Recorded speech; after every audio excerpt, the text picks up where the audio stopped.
안녕하세요, 여러분. 부자 오빠입니다. 요즘 국내 증시 분위기가 너무 안 좋아서 고민들이 많으실 텐데요. 이 시점에서 삼성전자를 존버하는 게 과연 답일지 제가 스스로 한번 생각을 해봤습니다. 바로 결론을 말씀드리면요. 과거와 현재 그리고 미래 가치를 종합적으로 고려해봤을 때 존버할 만한 가치는 충분히 있다고 봅니다. 삼성전자의 핵심 사업은 반도체와 스마트폰이라고 할 수 있는데요. 반도체에는 메모리 반도체와 비메모리 반도체가 있죠. 삼성전자는 특히 메모리 반도체를 기가 막히게 잘하는데 이미 수십 년째 세계 1위를 하고 있고 앞으로는 비메모리 반도체인 파운드리의 승부를 겁니다. 4차 산업혁명은 거스를 수 없는 대세인데 핵심은 바로 반도체입니다. 비메모리 반도체가 훨씬 중요하게 여겨지지만 메모리 반도체 역시 필수라고 할 수 있고요. 데이터 처리 속도가 빨라질수록 D램과 낸드 플래시의 중요성도 매우 커집니다. 비메모리 반도체는 CPU처럼 데이터를 직접 처리하는 장치를 얘기하고요. 데이터를 임시로 저장하거나 영구적으로 저장하는 장치를 메모리 반도체로 보통 분류합니다. 아무래도 메모리 반도체보다는 비메모리 반도체가 훨씬 더 구조도 복잡하고 중요한 역할을 하기 때문에 수익성도 비메모리 반도체 쪽이 훨씬 더 좋습니다. 삼성전자가 메모리 반도체를 이렇게나 압도적으로 1위를 하고 있음에도 불구하고 반쪽짜리 반도체 기업이라는 말을 듣는 이유가 비메모리 반도체에서 경쟁력이 좀 떨어지기 때문입니다. 비메모리 반도체에 비해서는 상대적으로 경쟁력이 떨어지는 것은 사실이지만 사실 메모리 반도체도 굉장히 중요한 역할을 하고 있거든요. 심지어 우리가 블랙박스나 카메라에 들어가는 메모리에도 스펙이 있습니다. 보통 마이크로 SD카드가 들어가는데 이게 바로 메모리 반도체의 일종인 낸드 플래시죠. 단순한 기능을 수행하기 때문에 가격도 저렴하고 비메모리 반도체에 비해서 약간 무시하는 경향이 있는데 아무리 IT 기기가 고성능이라도 메모리 반도체 성능이 구리면 절대로 제 성능이 나오지 않습니다. 반도체 시장을 크게 두 개로 나누면 비메모리 반도체와 메모리 반도체로 나눌 수 있는데 비메모리 반도체는 전체 시장의 70%를 차지하고요. 메모리 반도체는 30%를 차지합니다. 비메모리 반도체는 다른 말로는 시스템 반도체라고도 하는데 주로 연산과 판단, 명령 기능을 수행하죠. 그리고 메모리 반도체는 비메모리 반도체의 임시 작업 공간으로 사용이 되는데 이런 기능을 수행하는 램을 바로 D램이라고 합니다. 그래서 D램을 보통 책상에 비유를 하는데 처리할 일이 많으면 책상 공간이 넓어야겠죠. 할 일은 많은데 책상이 좁으면 효율적으로 일을 할 수 없을 겁니다. 그래서 D램의 속도와 용량도 전체적인 시스템 성능에 굉장히 큰 영향을 줍니다. 메모리 반도체의 또 다른 역할 중 하나는 바로 저장 기능이죠. 주로 클라우드 서비스 업체에서 이 낸드 플래시를 많이 사용을 하는데 수많은 데이터를 저장하는 그런 저장소라고 볼 수 있습니다. 특히 자율주행은 순간 처리 속도가 매우 빠르고 정확해야 되기 때문에 메모리 반도체의 속도와 용량 그리고 안정성이 정말 중요합니다. 이렇게 중요한 메모리 반도체에서 삼성전자가 1위를 하고 있는 것이고요. 구체적인 품목을 봐도 D램과 낸드 플래시, SSD, 그리고 SSD를 컨트롤하는 컨트롤러까지 모두 다 세계 1위입니다. 이번에는 비메모리 반도체 쪽으로 볼 텐데요. 반도체 제조 미세공정 기술력은 TSMC와 1, 2위를 다투고 있고요. 글로벌 점유율은 이미 세계 2위에 올라와 있습니다. 지금은 TSMC와 차이가 꽤 많이 나죠.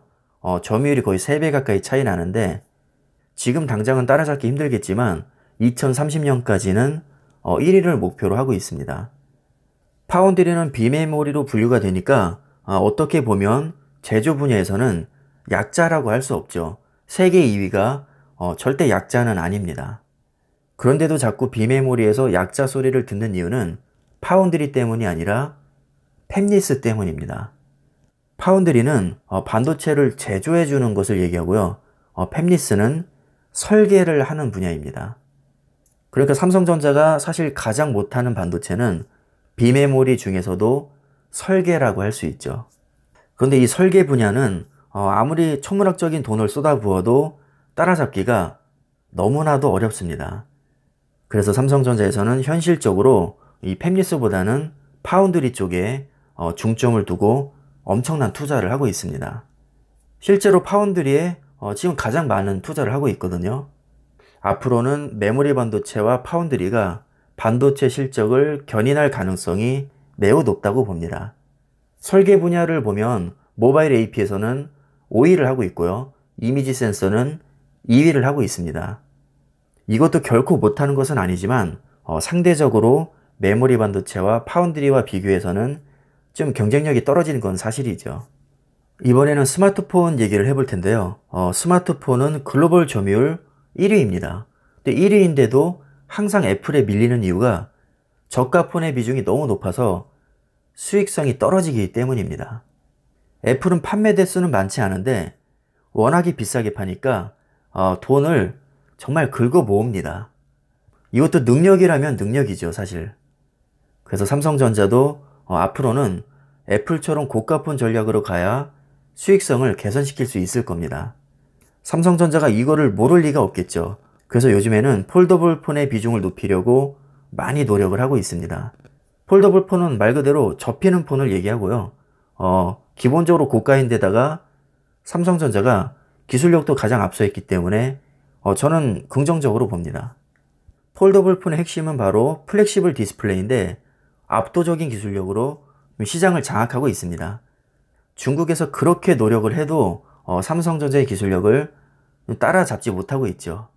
LCD와는 다르게 플렉시블 디스플레이는 기술 장벽이 꽤 높은 편입니다. 그래서 중국이 뭐 돈발로 밀어붙여도 삼성전자를 지금 따라잡지 못하고 있죠. 그래서 정리를 해보면 일단 폴더블 폰의 비중을 높이는 게 중요한 거니까 플렉시블 디스플레이와 거기에 걸맞는 고성능 모바일 AP가 필요할 겁니다. 모바일 AP에서 지금 취약하다고 평가받는 게 GPU인데 지금 AMD와 협력을 하고 있습니다. 그래서 조만간 AMD GPU 기술력이 적용된 모바일 AP가 나올 것이기 때문에 설계 쪽도 많이 강화가 된다고 저는 보고 있고요. 파운드리는 지금도 세계 최고 기술력이니까 뭐 걱정될 게 없고, 이런 것들이 뒷받침이 돼서 고가폰 전략이 성공적으로 이루어진다면 시너지 효과로 실적 개선을 충분히 기대해 볼 만합니다. 스마트폰 하나만 봐도 디스플레이와 모바일 AP, 파운드리, 메모리 반도체까지 전부 다 적용이 되기 때문에 결코 스마트폰을 무시할 수가 없습니다. 요즘 삼성전자뿐만 아니라 국내 증시 자체가 사실 좋지 않고요.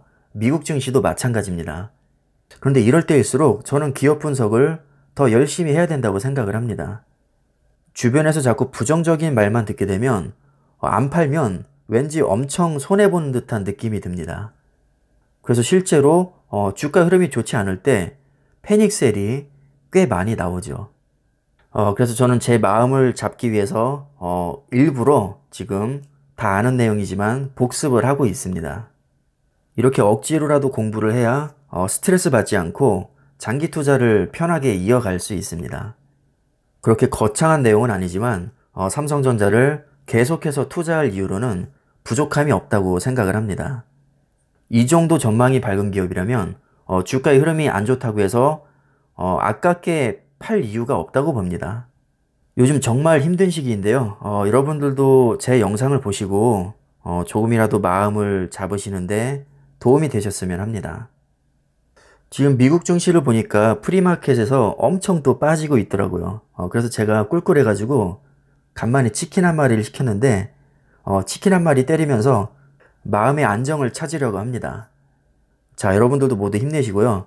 좋은 시기가 가면 당연히 안 좋은 시기가 오고 또 안 좋은 시기가 가면 좋은 시기가 옵니다.